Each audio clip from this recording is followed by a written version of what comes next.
Welcome to the Embodiment Podcast. This show is for you if you see the body as more than a brain taxi. It's for people interested in coming home to the body as a holistic aspect of who we are and how we live.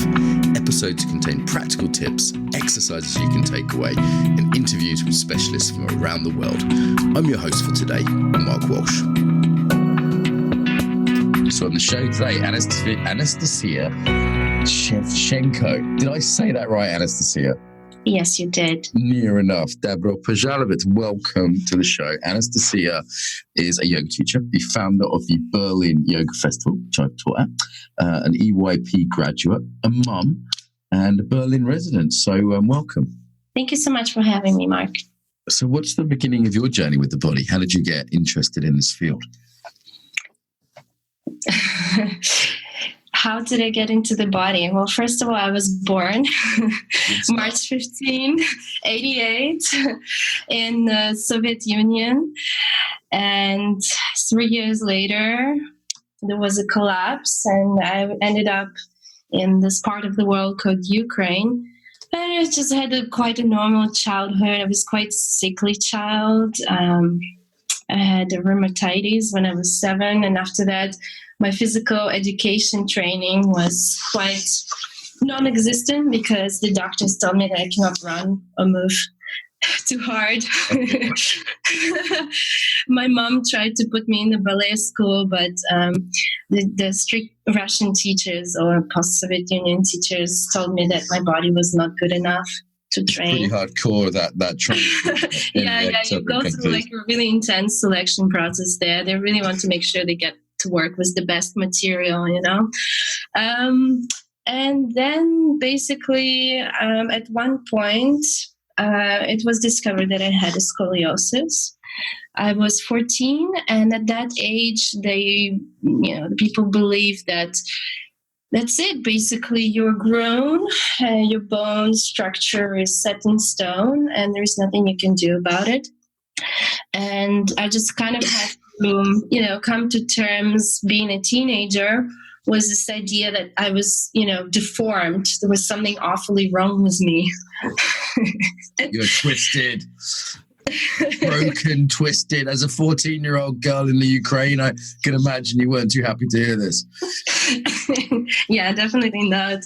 So when I had an opportunity to join my dad's family in Canada, who immigrated just 1 year before me, my dad told me, well, honey, that's really sad, but you can do some things to make your life a little bit easier. For instance, you could do some yoga, which will help you to manage chronic pain.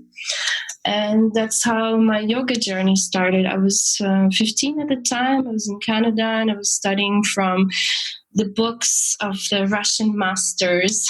Right. Just trying to follow whatever. So your dad knew about yoga. That's pretty cool, right? And actually, my father-in-law's Ukrainian. He also knows about yoga. Is this something that was known in the USSR? We have this idea of a very closed kind of place. How did they know about yoga? Yeah, it was definitely quite a close place in many regards, but certain things tended to go across, and that was, the fascination with jeans and rock and roll. It was all there. And so yoga made its way as well. I think the biggest master yoga in the Soviet Union was this guy called Andrei Sidersky, who is actually originally from Kiev, Ukraine. And this was actually the guy from whose books I studied the first time I started practicing yoga. And since then it kind of grew, and many different people picked it up, and many different schools. And of course, now you find all kinds of yoga in Ukraine and Russia. Okay, so you dived into yoga. What were the main schools that you studied? So Andrei Sidersky comes from this traditional hatha yoga, and then he started studying with American vinyasa yoga teachers. Mm-hmm. So he started incorporating flow into his sequencing. And actually the yoga that I started with, it was kind of 15 minutes in the morning, 15 minutes in the evening, a bit of a flow. And I did that for quite some time. And then I just would randomly pick asanas from a book, and it was kind of hatha yoga style. So you pick an asana, you do it for what seems like an eternity, right? 5 to 10 minutes. And you stay in the pose and you kind of just observe what happens to you as you do that. And then when I was 19, I started with Bikram yoga. It became really popular in Vancouver, where I was growing up in Canada. Mm-hmm. And since then, I did that for quite some time, even considered becoming a Bikram yoga teacher trainer. And I'm so happy I didn't. Now you're happy you didn't do that training, huh? A pretty young Canadian Ukrainian going to there. God, that's like feeding a lamb to the tiger. I'm not sure I'd have... Oh, wow. Yeah, I know. I wonder how I would have dealt with the whole issue. Yeah. And since then, I just started discovering different styles. And to be honest, I never considered yoga to be like something that people do as a career. I was studying communication. I was really into arts, design, marketing. And, being a daughter of an immigrant, you want to kind of make it in the world. You want to have a career and you want to wear suits and you want to feel immigrant important. Hunger. My family, there's that hunger, isn't it? That we're going to achieve, we're going to do something, you know? Yes, achieve. I mean, I started getting all A's in high school and just trying to make my parents proud kind of thing. I had an opportunity to go do my exchange studies in Spain, my third year. And this is where I came in contact with Ashtanga yoga. That was in 2011. And since then, I kind of got hooked to that specific method and started practicing it at home. I came back to Canada. I finished my studies. So I had one more year. And once I finished my bachelor degree in Canada, I basically just got rid of all of my stuff and made a move to Germany. Okay, why Germany? So what made you go, you know what, I'm going to go across the world to Germany? Good question. So there was a lot of serendipity happening. I was studying French, Spanish, and German was my worst language. It was quite a nightmare. So I really did not think that I would end up in Germany, to be honest. I really love the French and Spanish cultures. And of course, living in Spain, it kind of helped me to develop more of an affinity to that specific region. But basically, there was this essay competition from Goethe Institute in Toronto. Mm-hmm. And I took part in that, and I somehow knew that if I participated, I would win. So I kind of knew what I would need to write to win, and the prize was a trip to Germany to study German for 2 weeks, kind of like there and back deal. But back in the day, I had a Spanish boyfriend, so once I won the trip, I said, look, guys, just give us 2 there tickets. I'm not going back to Canada. And then I ended up in Dresden for 2 weeks studying German at Goethe Institute there. And of course, Dresden, I mean, I didn't know Germany so much, but as little as I knew Germany, I knew that Dresden was not the coolest place to stay. Uh-huh. So I made a move to Berlin. I stayed on the couch of a friend, looking for work and looking for apartment. And then I found something and kind of slowly made my way in life in Germany. Okay, so you started teaching yoga there, and then you started the Berlin Yoga Festival as well. Not exactly like that. So when I was writing my thesis for the bachelor degree, I was really interested in green marketing for the hotel industry. And back in Canada, I somehow stumbled across the Soho House Hotel in Berlin, which was really new, which is, of course, a concept of a franchise that comes from UK. Are you familiar with the Soho House chain? What's it called? Soho House. Oh, yeah. There's a wonderful one in Berlin. Yes, that was recently built, and I was really interested in getting a job there. And I remember looking at the website back in Canada and saying to myself, I'm going to work here. And so when I came to Berlin, I applied to many different hotels for marketing, PR positions, because that's what I studied. And in the end, I ended up working as a waitress at the Soho House. And then I met my boss for the startup where I worked for 1 year in the PR department. And then I met my husband to be, Ohad, and somehow we really clicked and we had a really good connection. And I told him that yoga was my passion, and he told me, why don't you go and study yoga and become a yoga teacher? I'll totally support you on that one. And so that's what we did. Cool. Excuse me, I've got a bit of a cough today. All right, so what made you go, okay, yoga, this is my passion, I know there's something about this? Was there a particular moment or a particular thing, or was it just sort of gradually you fell in love with it? Well, I think what really happens with a lot of people is that you practice yoga yourself, and it really helps you on many levels. So it helped me with the physical deformity in my spine. It helped me to heal after a really nasty snowboarding accident when I was 19. And it helped me to deal with a lot of emotional patterns that were not serving me in my life. Right. I first became aware of them, and then I was like, oh, really? And then they created space and an opportunity for personal growth and change, transformation to happen.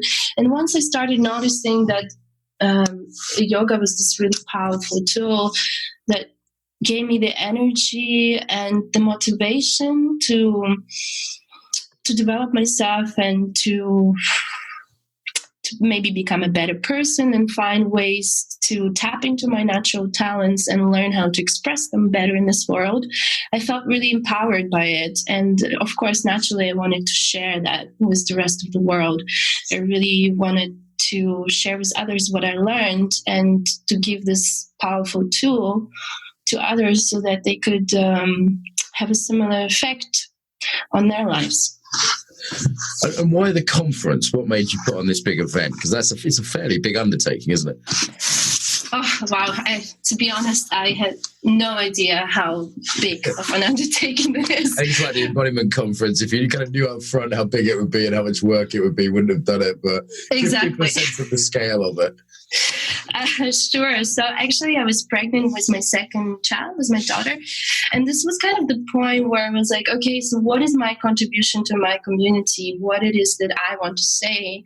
I was about to turn 30 and, I had this kind of a crisis. Okay, so what's next? And I felt like a bit of a pressure and a responsibility to make something out of my life. Oh. I couldn't waste my time any longer because I had these two human beings who was there, looking up to me and kind of like observing me and watching me. So, who are you? What do you have to give to humanity? And so, I don't know, I came up with this vision quite naturally because it was just tapping into a set of skills and expertise that I have developed previously. And it was just that opportunity that became obvious to me because in Berlin there was nothing of this kind. I mean, there was this festival, but it was kind of like this hippie thing on the grass. And I thought that what I wanted to create was something different, something that is a little more modern, without dogmas, something that is based in the modern and more like Western philosophy and science. And so slowly, the idea started to manifest, and I just started approaching many different people about this project and asking them if they want to get involved, whether they want to be presenters or sponsors or media partners or just people who spread the word. And that's how it all started. And way more work than you thought. Oh, yes. So I met a lot of people, and I talked to a lot of people while kind of like breastfeeding my daughter. And they were all like, you're crazy.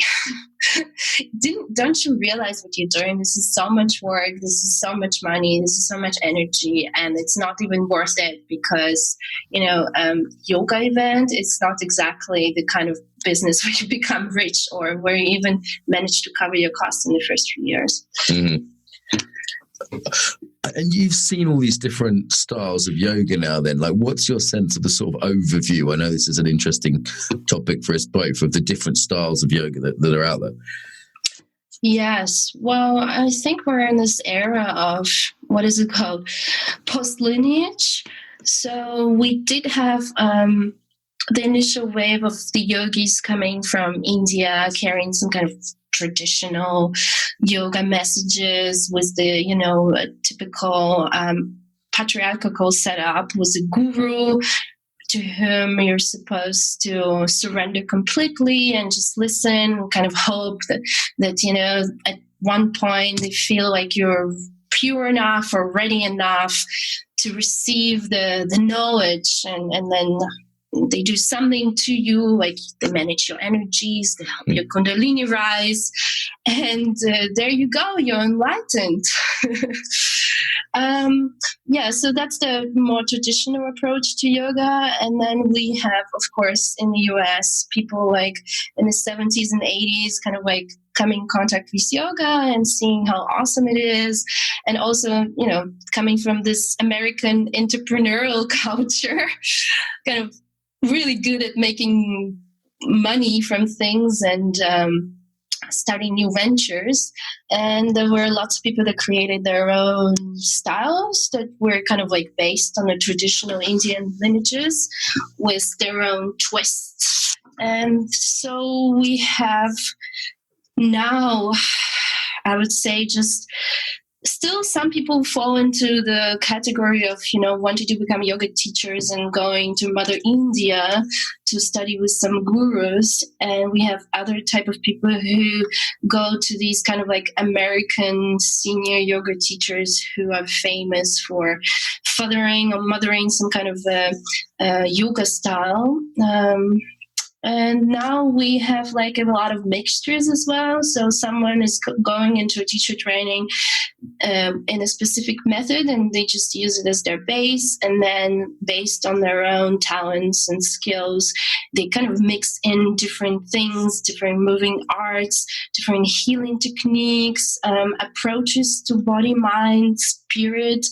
So there are all kinds of fusions out there. And even if you belong to some kind of a brand or lineage, I think it's became the case that it's so dependent on the teacher and just the person that you are, because two different teachers in the same lineage could also teach so differently that you'll be like, whoa, am I in the same school, or is this like something else? Right, even you heard say they take Ashtanga, which even has a sort of step sequence. I've been in Ashtanga classes that felt really quite gentle, and other Ashtanga classes that felt super yang, based on the embodiment of the teacher as much as anything. For sure, it's kind of like what the teacher brings to the table. And how do we kind of navigate this? I was at the yoga festival, I taught at it, but I also, I always go to other people's classes, and I looked at the schedule. I'm there with, who was I there with? One of my assistants or one of my students. One of the students, and Julia, I think. And we went, okay, where are we going to go to class? And there was like 10 different options, because it's a big festival. And in a way, that's the same situation one finds oneself in on a Tuesday night in Berlin or Brighton or New York or anywhere, right? There's all these different options. So it's pretty easy to get lost in that. Yeah, absolutely. And at the same time, this kind of diversity, I guess it could be also enriching on many levels.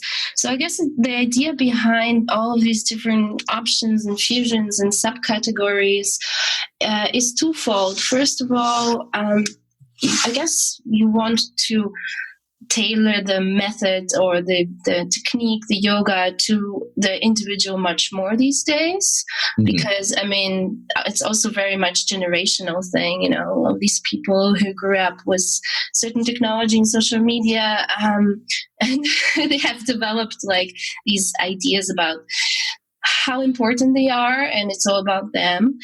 And so they expect that when they work out, it's all about them, right? And on the other hand, as a yoga teacher, because the market is becoming so overflown with offers, you kind of need to find your niche.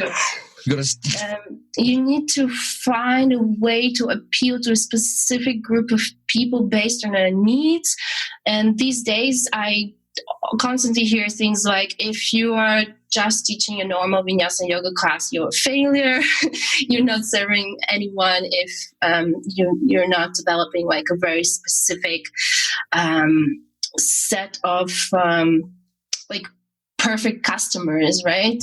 Who you could teach whatever yoga style that you choose to spread out there. And it is of a crowded market generally. I mean, it's just business skills really that you get increasing differentiation. I mean, that seems to be happening in the yoga world, and it's such a crowded market now. I was just talking to Vidyadasa about this, my EYP colleague today, that it's so difficult. I mean, between us, we managed to fill a teacher training of EYP in Berlin, but that wasn't a given, even with your reach and my reach and all the connections and all the students from England and Eva helping from, Munich. It's not a given that you can even fill up a 5-day training with 25 people.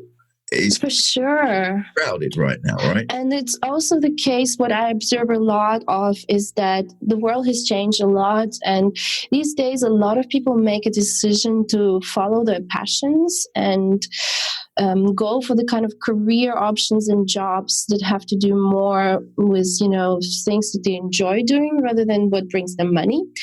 And so a lot of people are simply losing kind of like lucrative sources of income, and they just don't have so much money to spend on things, especially like the people who are kind of like more into, going direction, embodiment and dance and awareness and self-development. Like these are the people that make a conscious decision to be kind of like alternative in their lifestyles. And so that usually comes with a price, being, that they become significantly poorer in certain regards, like financially speaking. But of course, you could also say that their life is enriched in other ways. Well, it's an interesting phenomenon, isn't it? Like my parents' generation didn't have any sense that you should follow your passion. I mean, maybe it was sort of like, try and find a job you like. That might be advice given to someone, or they might say, that job's sort of a good fit for him. But the sort of strength behind it wasn't really there. And even when I was sort of leaving university, it wasn't really a thing, like follow your passion, follow your bliss. I was considered weird that I didn't get a corporate job coming out of a, good university with a psychology degree.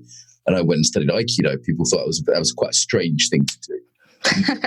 I bet. Yeah, back in the day, I'm sure. Right, back in the, I'm old, aren't I? So it's back in the, like this was, what are we talking, 22 years ago. But now I've done courses on purpose. It's very normal to talk about purpose. And it can just lead to a lot of very broke people because it is quite tricky to earn good money doing what you love. For sure. Especially, you have to consider what the market is going through, and there are many issues with the yoga market. Don't even get me started on it. What do you mean? I mean, I do want to get you started on it. What do you mean, like the issues? Like, what's popular? What's fashionable? What do you mean? Well, I mean, first of all, the market is completely unregulated, which comes, of course, with the positive and negative. The positive aspect is that you can do whatever. You can be whatever yoga teacher that you want to be. You can be a fitness instructor, you can be a coach, or you could be like almost like an equivalent of the psychologist or some kind of, priestess of a spiritual leader. There's just so many in-betweens because no one is out there, sitting in some institution, setting an agenda and saying, this is what you must have studied in order to become this kind of professional, and this is how much you can expect to earn on a yearly basis, and so on. And of course, the negative side of that is that there are a lot of people who are not making it and who are suffering, and who could actually use some regulation in order to have better working conditions and also more clarity about what it is that they can accomplish in this field. And of course, one of the biggest issues is that when something is not regulated, there is always that problem with ethics. So if you're a doctor or a lawyer and you're doing something unethical, you can be revoked your license. Yeah. And if you're a yoga teacher and you have like a history of abusive behavior in relation to Mexico your students. Teacher trainings there. Exactly. It's most likely it's enough that you just change your name and move to a different state or a different country, and you can just continue doing whatever you did before. Right, maybe not even that. Maybe just get new students, right? Like, let's say let's say Anastasia's, yoga school in Berlin is a huge scandal, and we find out you're molesting dolphins, and all your students leave you. Well, you could just get more students. They wouldn't know about it, would they? You wouldn't even have to change anything.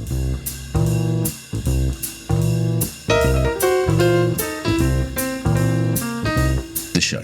So quick interruption to let you know about some of the stuff we're doing outside the podcast. So the Embodied Facilitator Course and the Foundations of Embodiment certification, they're now running, so you can't get on those until next year. This year, if you're a yoga teacher, you can get on the Embodied Yoga Principles online teacher training, which is EYP.training. And the main one I would say is to go to embodiedfacilitator.com and get on our newsletter list. Then you'll hear about all the free events we do. We do free events regularly, certain free ebooks. The podcast itself is there, all the videos, all the stuff we do related to the content on the show. If you want, as I said, ebooks, books, free trainings, we do things regularly on marketing, on trauma, on facilitation generally. That's all there. So go to embodiedfacilitator.com and have a look around there and get on the newsletter list so you hear about the different trainings and things we have happening. Thank you, and back to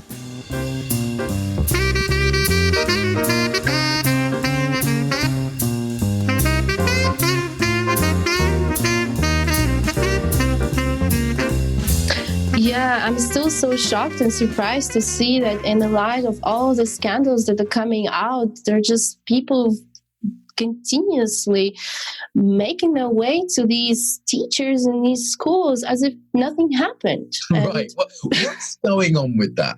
Like, because when people didn't know about Bikram or whoever, whoever want to pick it, I got it. There was a time when maybe it wasn't sure. And when it was a couple of people, there's always accusations. I've had people start rumors about me. There's always one or two. And then you go, okay, maybe this is just someone, ex-girlfriend who hates him. Well, okay, maybe this other one's crazy. But at a certain point, when do people not go, okay, this guy's been convicted, there's multiple people, at a certain point, when do people not go, let's still steer well clear of this person?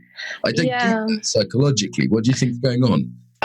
I think there is a big taboo in regards to discussing certain issues with yoga and spirituality. So, lots of people come to yoga and they just kind of want to focus on the positive. A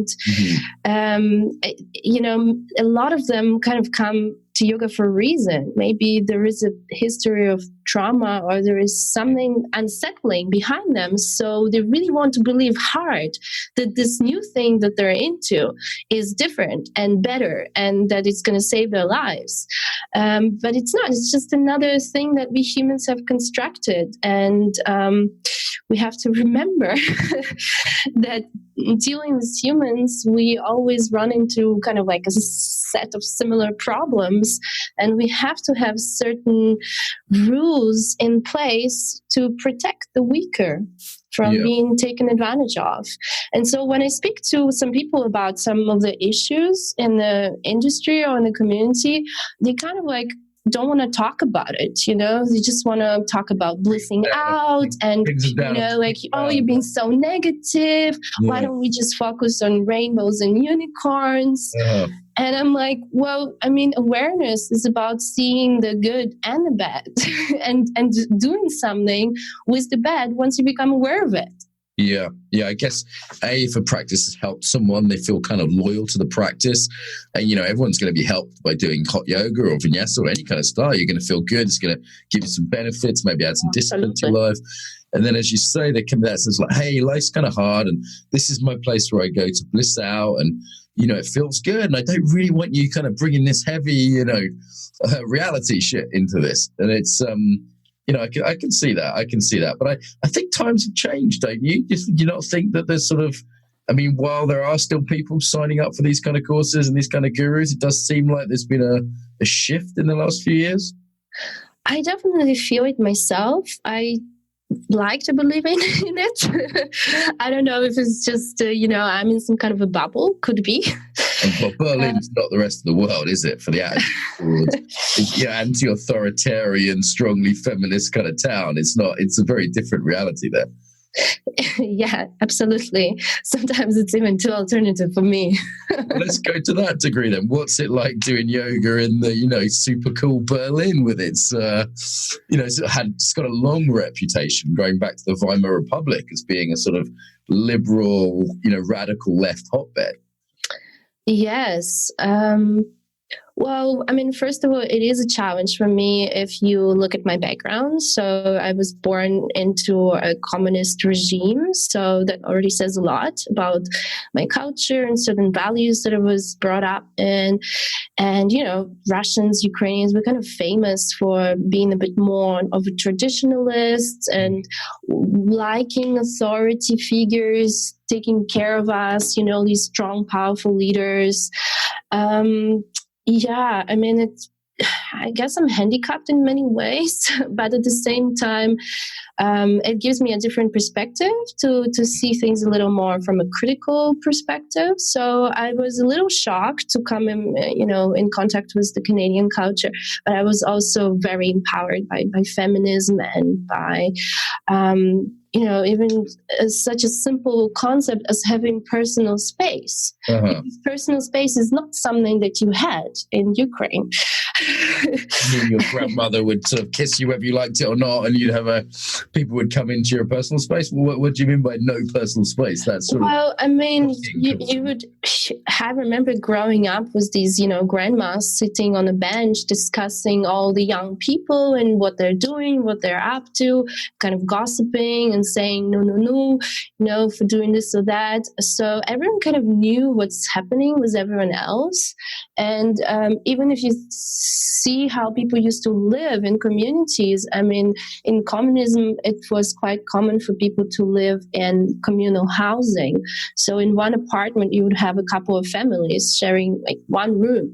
And so what kind of personal space can you speak about if you live in a house with like so many people, and in the room with like your whole family with mommy and daddy and brothers and sisters and grandmas, and you share a bathroom with like, at least 10 people. Right. Like I remember some of my Russian friends saying you go to a hotel and maybe be on a work trip, for the government, whoever, and there'd be someone else in your hotel room, and that was just normal. That there would literally be, and it'd be the same gender. If you're a man, it'd be another man. You'd be like, "Oh, hello, I'm working for the potato factory, and they're working for the spanner factory," and you'd be have a stranger in your room. That was fairly normal. And I remember also sort of, first time I was staying in Russia, and I had girlfriends come to my apartment, and the sort of babushka, the old woman at the kind of the apartment building sort of decided this wasn't moral or something, and kind of reported me to the person who paid for the hotel, who luckily was my colleague and just laughed it off and thought it was funny. But it was just like, oh my God, I've been reported by not the KGB, by an old lady, It was having girlfriends over kind of thing. And I thought, wow, I haven't had that since I was 15. So it was definitely a new thing for me to get used to. Oh yeah, absolutely. I remember on one of the visits to Ukraine, I was fresh enough to kiss with my boyfriend on the grass in the park, and I had like a circle of bushkas surrounding me, screaming, "You're a slut!" Wow. Yeah. So. Back to your question, I guess I tried to run away from it. I don't know. I consider myself quite moderate in my political views and in my lifestyle. I tend to see a lot of things that are wrong on each extreme of the spectrum. And to be honest, I don't even like to get so much in politics these days. Like, I'm quite comfortable admitting that I don't follow world news, because after a while, it's the same patterns that keep reproducing themselves. And once you know your history, you just kind of see the different power dynamics at play that are historically based. And it's not like there's anything new happening, you know? Well, you just see the same sort of circles going around. That's your it's just the names change, the characters, but it's the same play. Right. And what about the sort of left stuff? So someone coming from an ex-communist country, how is it to be in a sort of hotbed of the far left? I mean, I've even seen people waving hammer and sickle flags. Kind of guys. Well, it's either you love it or hate it, right? Most of the people who came out of communism, they hated it. They just got kind of like what they say is immunity shot or vaccine for the rest of their life for these kind of political experiments. So, as I said, I don't really like to get so much into politics, but I'm quite happy with the idea that in Berlin, you do feel quite liberated to express yourself. It's free town, isn't it? You feel free. In the way that you want to express yourself. Yes. So no one is going to, tell you, oh, you're a slut or judge you. But the problem with that is that sometimes it seems to me that in Berlin, people just really don't care about each other. Like it's kind of like that's just a big city thing or something else. Well, I'm not sure. I have had the privilege to live and visit quite a lot of big cities and stay there for longer periods of time. Sorry, just recovering from a flu. But Berlin is kind of special in that way. I mean, it's a very specific situation here. You had the West and the East. You had two different political systems kind of like living peacefully in quotation marks side by side. And so it definitely left a scar on the society here. I mean, it also had to recover quite heavily after the war. So, it's also the city where there were a lot of like Stasis and a lot of government workers. Stasis, secret police, yeah. Yes, who basically their job was to police their fellow citizens. So it's kind of like all over the place.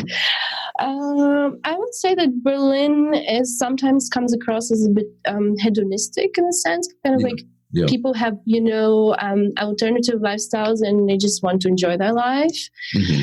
And sometimes it could be kind of annoying when you're trying to build a business and when you're trying to be professional about things and,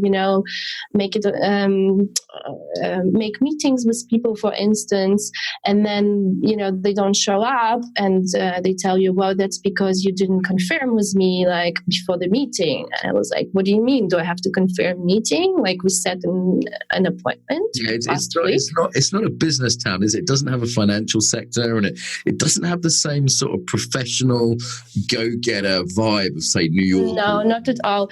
I mean, even the political sector is kind of like new because, as you're probably aware, before Germany had a different capital.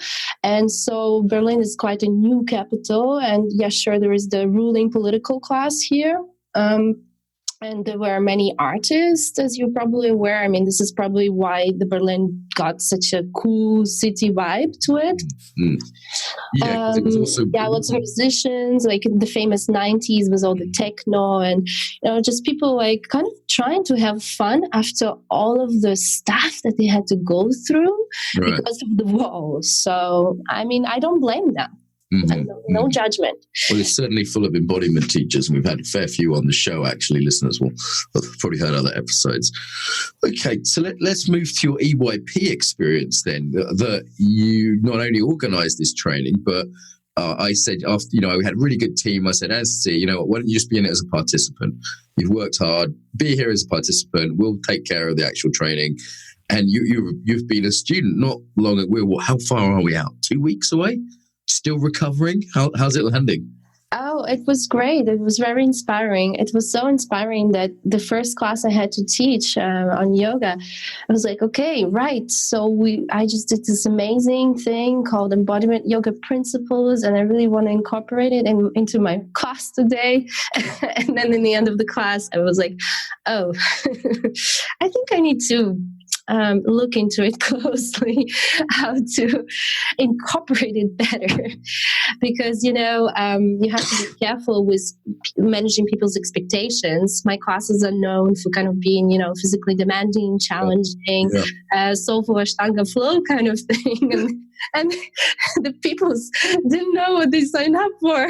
So instead of doing kind of nice exercise, athletic yoga, you were taking apart their psyches and revealing their interpersonal details, right? Absolutely. And I think that maybe a few people really loved it, and I'm sure a few really hated it.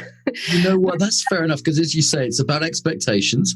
If someone comes for exercise, they're not going to get that from EYP particularly. For sure. But in any case, on a personal level, it was very inspiring, and I took out a lot from the training for my own personal practice, dealing with my own shadows and improving on certain areas in my life that has to do with relationships, so personal relationships, business relationships, kids. I mean, the method is just so rich. It has this set of tools that you can use to dissect just about any area of your life.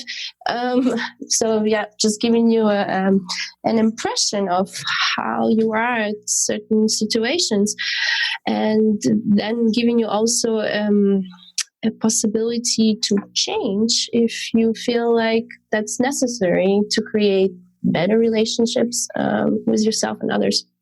And what was sort of new for you? Because you've seen a lot of styles, and it's quite difficult for me to convey sometimes. Maybe I'm too close to it, that people often, when I describe it, a yoga teacher goes, oh yeah, I already do that. Or, oh yeah, I know that.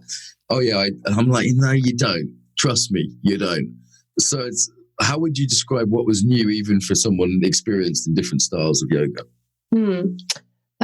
Well, I found it very interesting that there was room left for choice, because I find that traditionally a lot of yoga teachers come from this perspective that they know better than their students, and that they've been on a journey longer and they kind of seen more of it. So they think that they have that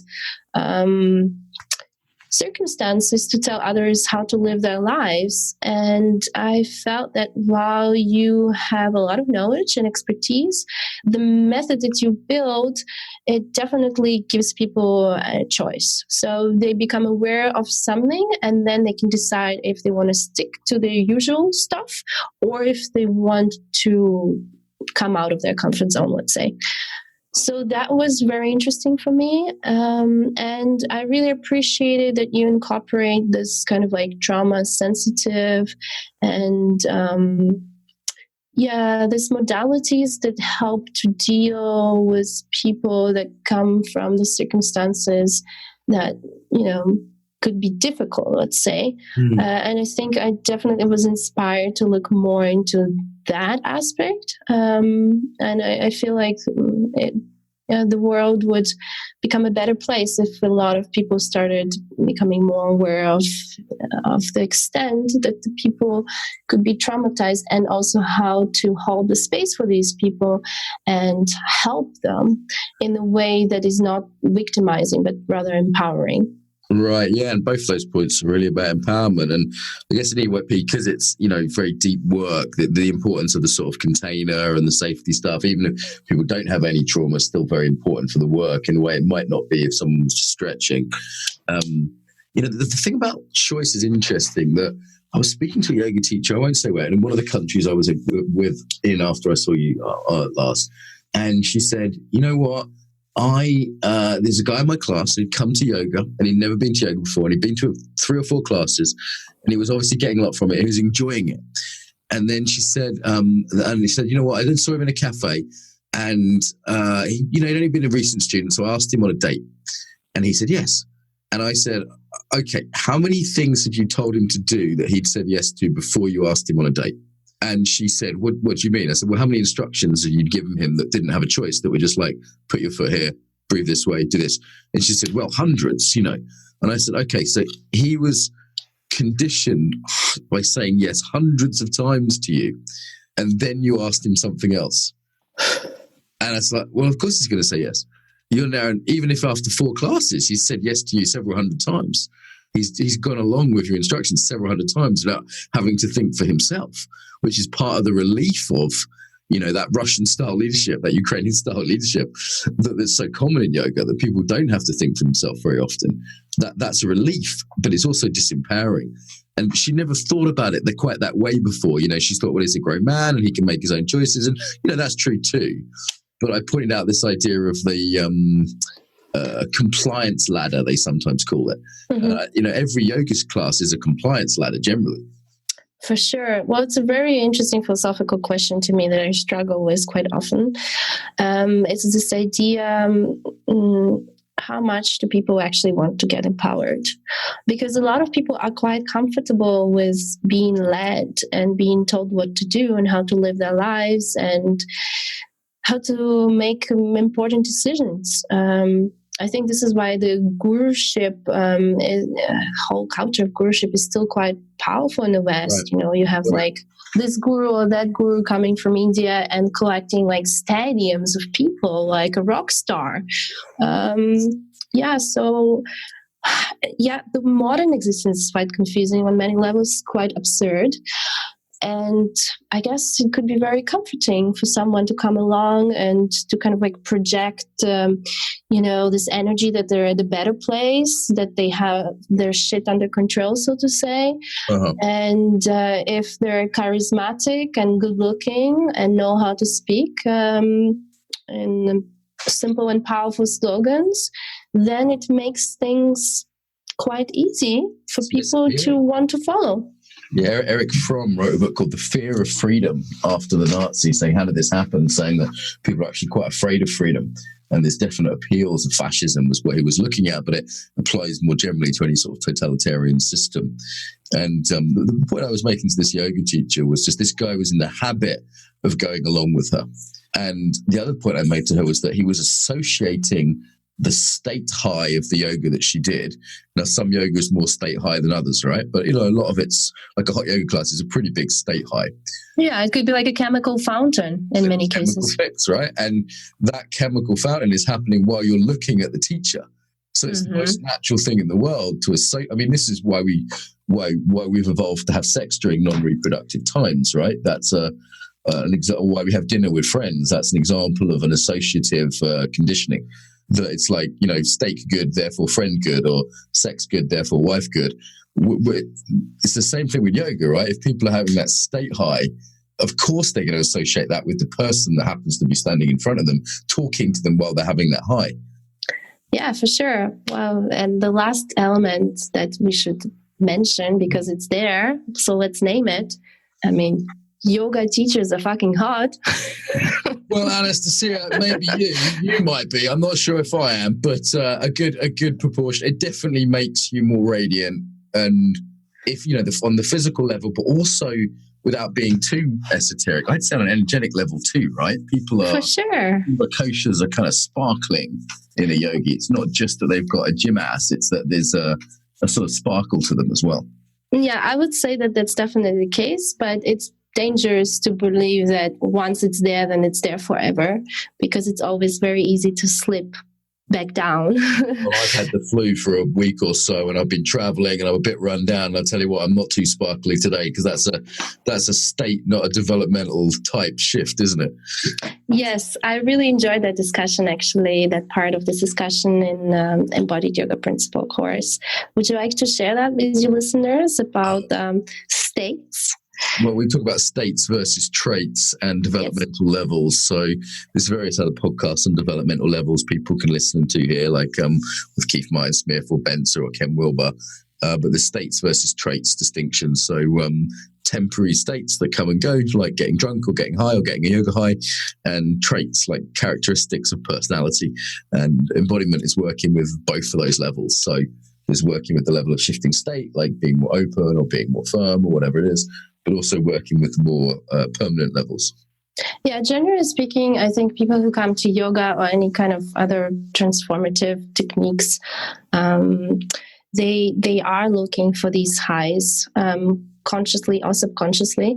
So it could be like a physical high of kind of like, getting your runner's high, or it could be even there on a spiritual level, like these people who want to float and feel energies and, just kind of like transcend the mundane physical reality.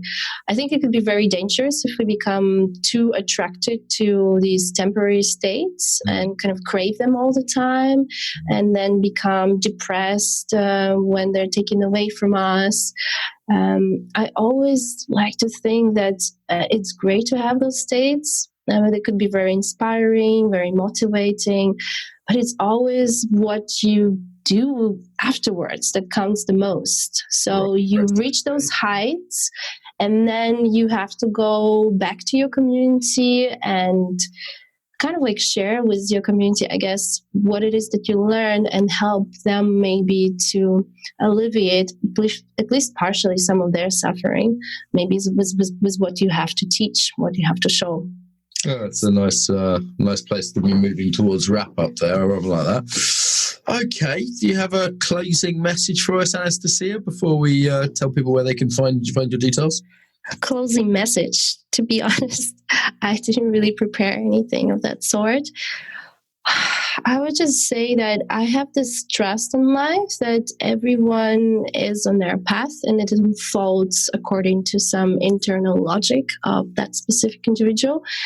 And I think that when people feel resonance with something, they should follow up on that and discover if there is something there for them.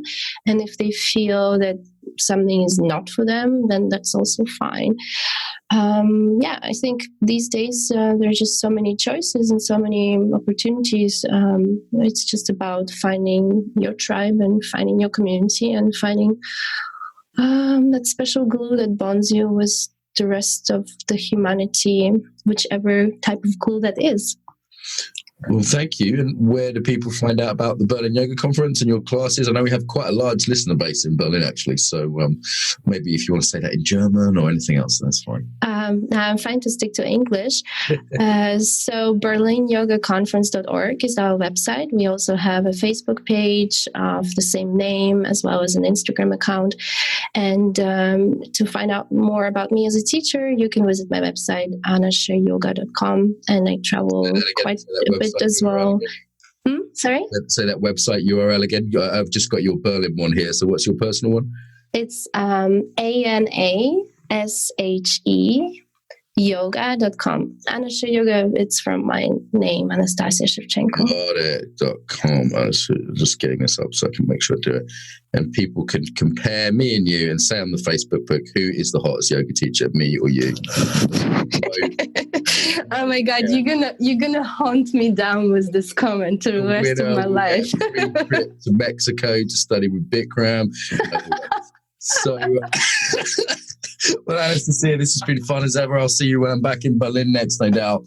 So thanks for your time today. Take it easy. Some ways to get more, to give back, and to get more involved now. So the biggest request I have would be to share the podcast with your friends, people that you think would really enjoy it. Email it to them, put it on your social media, tell them about it, old school. Really appreciate that. Equally, if you want to support us financially, you can go to Patreon. That's patreon.com/Embodiment Podcast and give us $1 an episode. And I'd say they're well worth $1. So that's less than £1 if you're in UK-ish. So yeah, please go there. On the embodiedfacilitator.com website is where this is hosted. Most people I think listen to for iTunes. iTunes, we'd certainly appreciate a review. The way iTunes works means that a review means more people will find it. iTunes regards it as more important for searches. So even a couple of sentences review really does help as a little thank you to us. And if you want to go to embodiedfacilitator.com, you can see the actual, links to the sites, this comments on there. The Facebook group tends to be where people discuss things. So if you go to put in the Embodiment Podcast into Facebook, there's a page which is relatively quiet and a group which does have some discussion on. So I will reply to things personally there. So also on embodiedfacilitator.com website, there's all sorts of freebies there. There's videos, there's free ebooks, there's ebooks you can buy. And of course, there's our newsletter list. If you want to stay in touch and learn about things like the Embodied Facilitator Course and our next Embodied Yoga Principles teacher training, then go to that website and you'll see a little pop up and you can get the newsletter through there. Okay, so I think they're the main ones. Tell your friends, pay us some money on Patreon, give us a review on iTunes, send us your email if you want to be on the newsletter list, and get involved on the Facebook. There, bit long. Pick whatever you like that works for you.